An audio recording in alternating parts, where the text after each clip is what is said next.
समझे समझे माने समझे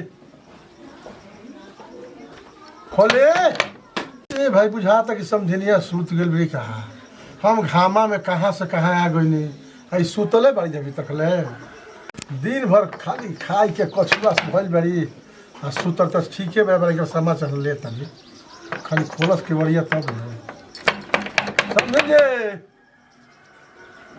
अरे माल का कर तनी खोले है देखी का आई बा रबड़ा लायक सामान बा खोले खोले अरे माल खोली जब सूत जाता नहीं बुझाते नहीं थे कहाँ से कहाँ तक हम क्या आ गए अरे रहुआ हरी हरी खूब आनंद खुश रह चल चल आई आई चल भीतर ही है हाँ आई आई कहता ना मतलब सूता तनी अन्ना जी आँख लाग गई रहे जानते बनी हम तो बुझाई कि निराश हो के हमरा जाए के पड़ी कोबे लग कहाँ से कहाँ माँ गने बुझी के तनी कोबे से खोलावत रहे खोलते नहीं हम तो बुझाला कि निराश हो के हम चल जाई ना जी जानते नहीं तनी आँख लाग गई रहे और सब बताई बैठी ना बैठी ना ठीक बरो बैठी अरे आई ना बैठी ठीक हम नीचे बैठ जाते नहीं अब राउरा आके हम सोच के आज बने रहुआ कहता नीचे पड़े तनी अब शर्माई मत फोन पर कितना बढ़िया बढ़िया हमनी के बात हो के आराम से अथी कर ले जा तनिको दिक्कत ना होला रे बैठे में शर्मा तनी अरे ना ठीक बा और सब बताई राह में आए में कोनो दिक्कत ना होई अरे दिक्कत तो बुझे कि जे चलनी हनु तो एगो रहल या घरवा के बगल में कहते कि चलल समझिन की कहते उ कहे जाने के बताए तो वो बतैले हो काम ना बैठ के बतिया जाई बैठ बैठी शर्माई मत वो कहतन तो बैठ जातनी और सब बताई उहे जान तनी उहे शुरू में टोकला सा तो हम कनी बिहार के जतरा खराब भइल का जान तनी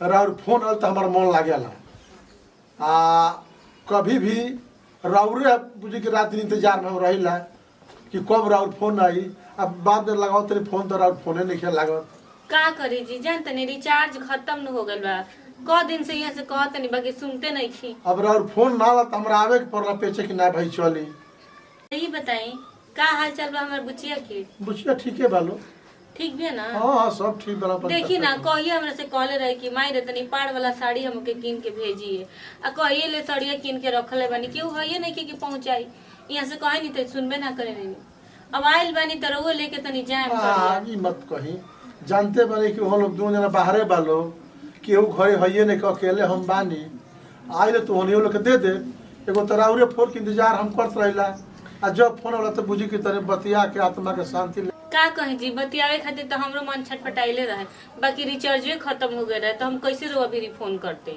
अच्छा रही एगो हम काम करतनी अब के साल भर खातिर रिचार्ज करतनी आज कोई चिंता रहे वाला करकटे दूर हो जाई ठीक नो आ सालों भर बतिया हमें खूब बढ़िया से अब हम का बताई रवा की अब जानते नहीं अब बात ऐसा बनो कि देखी फोन से ढेर बात हो गई देखी अब के बहुत ही हम सोच के चल भाई ठीक नो मन में बहुत लालसा लगा के सोच के लिए बड़ी अब के लिए चलब तो जरूर कुछ ना कुछ आशा कुछ लगौले बनी का सोच के चलल बनी दे तनी मोह बेकार हो गई मोह खराब हो गया तनी कतना एकदम पचा पचा हो गई काहे जी का भइल बा अरे जान तनी है रसगुल्ला का रसवन गिर गई हां अच्छा देखी रहो खातिर का हम लेनी हो सब कुछ आशा लगा के चलल बनी क्यों के कुछ ना कुछ देखी रहो खातिर का हम लेनी हो सब कुछ आशा लगा के चलल बनी क्यों के कुछ ना कुछ देखिए ही रहो खातिर कुल का जरूरी रहे बताई ए बात देखी मोय गिर के पचा गइल बा देखी ना है रहो खातिर ले नहीं कि ना तनी समझनी के कुछ भाई मन मीठा करावली तबे न हमनियो के आगा में कुछ बढ़ी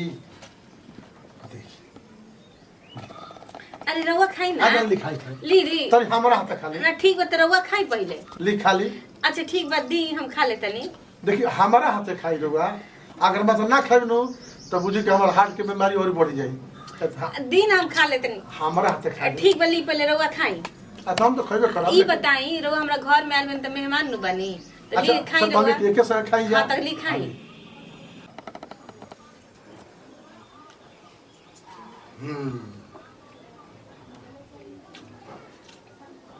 देखिए तो कितना अब आनंद आयल रो मुँह मीठ हमरो मुँह मीठ ये ना अब किलो कहते बहुत बुझी कि बहुत शुद्ध चलो रोगे खाते झोरा मैं भर के ले बानी लेकिन उतरे बाकी हमू ले मन तो हमरो कुछ आसारा बा ठीक नो, निराश मत करब। का चाहत रहुआ बताएं? रहुआ के हम निराश ना करें। अरे उतना फोन में मीठा मीठा बोत बतियवनी, मोह कनी धनी, सब कुछ कनी, उहे न आनंद मेनबा। अब आनंद का चाही? सरवा ठीक ठाक बानी नु? हाँ ठीक है बानी जी। निरोग बानी नु? हाँ ठीक बानी, कोई दिक्कत नहीं है नु? ना रहुआ अपन बताइए, रहुआ ठीक बनी ना? अरे हम तो बेचैनी में रहतनी जी। काहे जी, कौन बात की बेचैनी रहत? एक तो जानते बनी घर के द्वार के चिंता लग रहता, और दूसर के बार फोन ना लागत रहल हो, अब बड़ा दिक्कत हो लेके चलते। अब नहीं है तो जैसे कोई का करी, खोल दी का है, देखी ना, खोल दी ना, हयो खोलिए देखी। को लेकर वो ठीक बानी नु? हाँ ठीक है तबे बानी। ठीक ठाक बा न? हाँ कोई दिक्कत नहीं है? ना ना। तो खोल दी नु। काहे खोले तनी जी? अरे बस गर्मी होता खूब है। अच्छा गर्मी होता। तनी बेना होना माने कि हाँ लिया तनी ना, बेना बा लिया तनी। हेलो हाँ ठीक है। जान तनी बहुत गर्मी काफी हो जानो।